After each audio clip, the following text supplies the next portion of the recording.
अस्सलाम वालेकुम दोस्तों यंग एज में अगर पेशाब की रुकावट हो रही है, पेशाब रुक रुक के आता है, पेशाब की दो धारें बन रही हैं और धार अगर बारीक बन रही है, यंग एज से मुराद है कि अगर किसी की उम्र 15 साल से लेकर 40 साल के दरमियान है और उसको पेशाब की रुकावट का मसला हो रहा है, तो ज़्यादातर चांसेस होते हैं कि इसकी वजह स्ट्रक्चर यूरिथ्रा होता है। यानी कि स्ट्रक्चर यूरिथ्रा में होता यह है कि जो पेशाब की नाली है वो अंदर से पिचकी हुई होती है, अंदर से सुकड़ चुकी होती है और तंग होती है।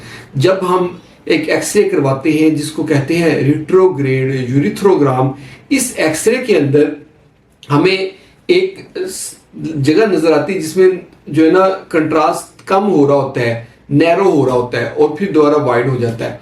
तो इस कंडीशन को हम स्ट्रक्चर यूरिथ्रा कहते हैं। और बहुत सारे दोस्त पूछते हैं कि किस दवाई से किसी से इसका इलाज हो जाएगा। आपने अपने जहन में रखना है कि किसी दवाई से इसका इलाज नहीं होता, इस रास्ते को हमें खोलना ही पड़ता है।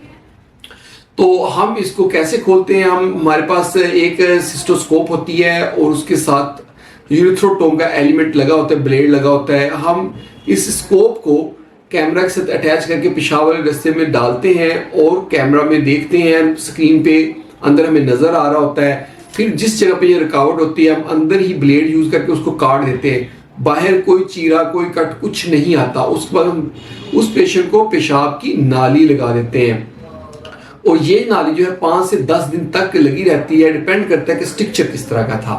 वो नाली हम 10 दिन के बाद जब निकाल देते हैं तो उसके बाद हम पेशेंट से कहते हैं कि वो अपनी रोजाना नाली इन आउट किया करे। ये बहुत ज़रूरी है क्योंकि अगर रोजाना अपने नाली इन आउट पेशेंट नहीं करेगा तो इस कंडीशन में उसका ये स्ट्रक्चर दोबारा बन जाएगा और स्ट्रक्चर के दोबारा बनने के चांसेस 30% होते हैं, यानी कि इसमें 70% सक्सेस रेट है।